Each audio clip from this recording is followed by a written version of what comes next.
सांप्रदायिक संस्कारा हे सर्वश्रेष्ठ आहेत, तेव्हा प्रत्येकाने येणाऱ्या पिढीला संस्कारक्षम बनवावे, असे प्रतिपादन हरिभक्तपरायण पांडुरंग लाजूरकर महाराज देवाच्या आळंदी यांनी केले.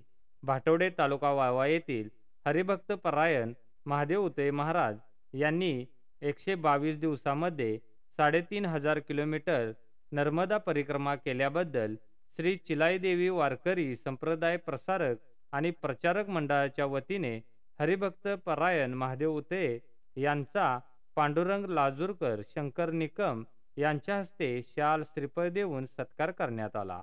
यावेळी बोलताना लाजूरकर महाराज म्हणाले, मनुष्याने जीवनामध्ये एकदा तरी नर्मदा परिक्रमा करावी, त्यामुळे जीवनातील सर्व इच्छा पूर्ण होतात. नर्मदा नदी ही भगवान शिवशंकराची शिवकन्या आहे. नर्मदा नदीची पहिली परिक्रमा रामयुगामध्ये भगवान हनुमंताने केली असल्याची आख्यायिका आहे. तेव्हापासून नर्मदा परिक्रमा चालू झाली आहे. नर्मदा परिक्रमा केलेल्या महादेव उते महाराज बोलताना म्हणाले, नर्मदा परिक्रमा करण्यासाठी वैराग्य स्वीकारावे लागते. 122 दिवसात 3,500 किलोमीटर परिक्रमा करताना आलेले अनुभव त्यांनी यावेळी सांगितले.